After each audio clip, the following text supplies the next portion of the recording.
Ever wondered why Americans call it soccer while the English call it football?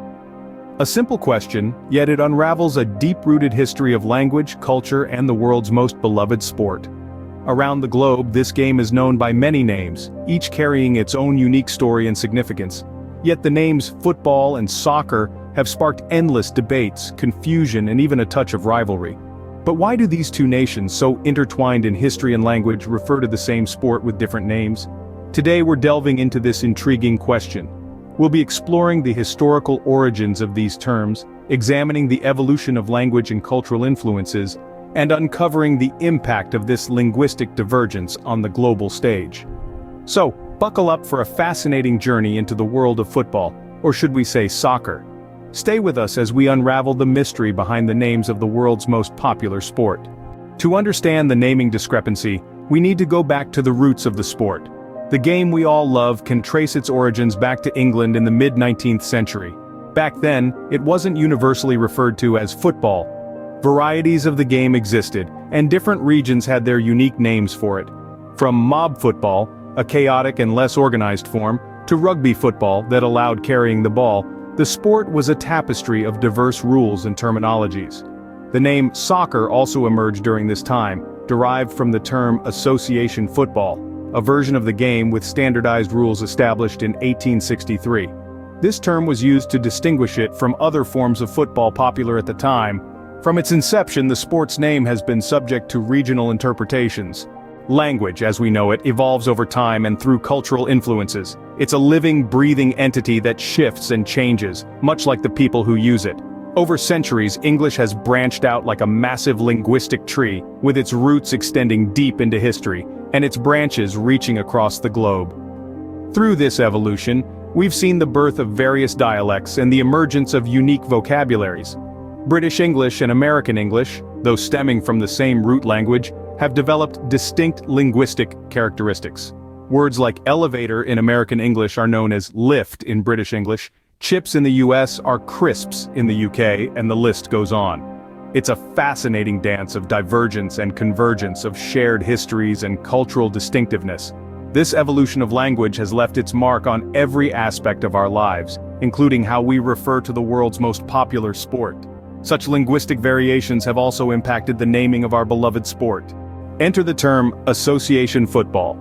In the late 19th century, England saw the rise of a game that would soon capture the hearts of millions. This game was governed by a set of rules known as the laws of the game, and to differentiate it from other forms of football, it was termed association football. Now here's where things get interesting. The British have a penchant for nicknames, so it wasn't long before association football was shortened to Associ football. But the abbreviation didn't stop there. As was the fashion in Oxford and Cambridge, words were often shortened and an ER was added at the end. Hence, Assocs became soccer. It's fascinating how language evolves, isn't it? What started as association football ended up as soccer, a term that would later cross the Atlantic and become the standard name for the sport in the United States. Thus, the term soccer was born. While soccer was gaining traction in England, the sport was developing its identity in the United States. Now let's delve into the fascinating history of this sport across the Atlantic. When the sport first reached the shores of the United States in the late 19th century, it was initially referred to as football, just like in its British origin. However, this term was already claimed by a different sport, the one we know today as American football, which was rapidly growing in popularity at the time. American football, with its roots in the games of rugby and association football, had taken on a life of its own. It had evolved into a distinct sport, characterized by its unique set of rules, physicality, and the iconic oval ball. The term football in American culture started to be associated more with this homegrown sport, rather than the game imported from across the Atlantic. As the sport of American football gained prominence, the need for a different term for the British-originated sport became more apparent.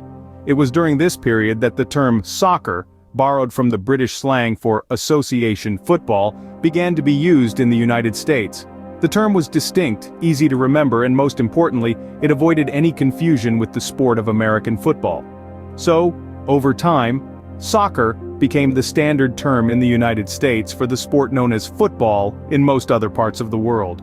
It's interesting to note that while the term soccer has largely fallen out of use in its country of origin, it has found a permanent home in American English. This coexistence of the terms football and soccer in American culture is a reflection of the unique linguistic evolution and cultural influences that have shaped the nation. It's a testament to the diversity and adaptability of language and how it can be molded by societal factors and regional variations. So the term football in the US came to signify a completely different sport. Just another fascinating chapter in the rich tapestry of the world's most popular game. Cultural factors have played a significant role in the persistence of soccer in the US. You see, language, like any other cultural component, is shaped by the society that uses it. It evolves, adapts, and sometimes, it even rebels. In the late 19th and early 20th centuries, the United States was going through a period of rapid industrialization and growth. This period also saw a wave of immigrants from various parts of the world, bringing with them their languages, customs, and yes, sports. The game of association football was one of the many things that crossed the Atlantic, and as it did, it encountered a culture where the term football was already claimed by a different sport, one that was growing in popularity and national significance. American football, an offshoot of rugby, had already staked its claim on the term football. This left the newer game in a linguistic limbo. The term soccer, an abbreviation of association, was then adopted to differentiate between the two sports. But it's not just about avoiding confusion. The choice of soccer over football also speaks to a broader cultural divergence. American English has a rich history of linguistic independence, carving its own path and adopting words that set it apart from British English. This independent streak is reflected in many aspects of American culture, from spelling conventions to sports terminology. In this light, the persistence of soccer in the US might be seen as a reflection of the American spirit of individuality and independence. It's a small but telling example of how culture shapes language and how language, in turn, can encapsulate a nation's identity. The terms football and soccer, thus, mirror the linguistic and cultural divide between the US and England.